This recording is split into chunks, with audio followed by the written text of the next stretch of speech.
اسلام آباد انتظامیہ نے اسلام آباد کے اندر ایک پراپرٹی ویریفیکیشن سینٹر کی انوگریشن کی ہے، اور اس سینٹر کا مقصد یہی ہے کہ اسلام آباد کے اندر جو لوگ پراپرٹی خریدنا چاہتے ہیں، کسی بلڈنگ میں انویسٹ کرنا چاہتے ہیں، کسی ہاؤسنگ سوسائٹی میں انویسٹ کرنا چاہتے ہیں، تو ہمارے سینٹر سے آ کے ویریفائی کرا لیں کہ کیا وہ اپنی انویسٹمنٹ صحیح جگہ پہ کر رہے ہیں یا غلط جگہ پہ کر رہے ہیں۔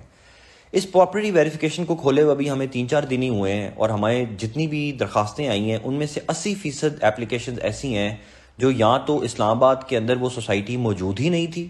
یا پھر اس کا نقشہ پاس نہیں تھا، یعنی کہ وہ انلیگل تھی اور لوگ اس میں انویسٹ کرنے جا رہے تھے۔ 80% درخواستیں ہمارے پاس ایسی آ رہی ہیں۔ اب اسی لیے اس چیز سے بچنے کے لیے ہم اپنا ایکشن تو کرتے رہتے ہیں، اسلام آباد انتظامیہ، MCI، CDA یہ بار بار جاتے ہیں، سیل بھی کرتے ہیں، ایکشن بھی لیتے ہیں، بلڈنگز کو بھی بند کرتے ہیں، پرچے بھی درج کراتے ہیں، لیکن یہ حکومتی اداروں کے ساتھ ساتھ عوام کا بھی اس میں یہ ذمہ داری ہے کہ وہ بھی اس میں پوری طرح سے ویجیلنٹ رہیں، اور جب بھی کوئی پراپرٹی میں انویسٹ کرنا چاہیں، اگر آپ کسی ہاؤسنگ سوسائٹی میں لینا چاہیں، اگر آپ کسی پلازا میں لینا چاہیں، تو آپ ضرور چیک کریں کہ کیا اس ہاؤسنگ سوسائٹی کا نقشہ پاس بھی ہے یا نہیں ہے،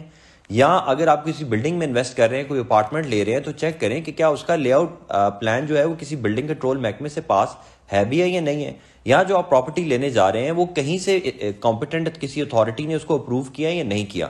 اور ان تمام چیزوں کو ہم ایک ہی کاؤنٹر پہ آپ کے لیے ہم نے یہ اسٹیبلش کیا ہے کہ آپ کسی ایک کاؤنٹر پہ ہمارے پاس آئیں، صرف اپنا نام بتائیں، اپنا ٹیلی فون نمبر بتائیں، اپنا شناختی کارڈ نمبر بتائیں، اور آپ کو 24 گھنٹے کے اندر اندر جو بھی پراپرٹی کی انفارمیشن چاہیے وہ آپ کے موبائل پر آپ کو مل سکے گی۔ اس سے یہ فائدہ ہوگا کہ اسلام آباد کے اندر جو 80% پراپرٹی کے سکیمز ہیں وہ سارے کے سارے ختم ہو جائیں گے، عدالتوں پر بھی لوڈ کم پڑے گا، اور لوگوں کو بھی مشکلات سے اور اپنے پیسے ڈبانے سے ہم بچا سکیں گے۔ میں امید کرتا ہوں کہ آپ سب اس یوٹیلیٹی کو پوری طرح سے استعمال کریں گے، اور اپنے آپ کو بھی اویئر رکھیں گے، اور اپنے ارد گرد کے تمام لوگوں کو بھی اویئرنیس کریٹ کریں گے۔ Thank you.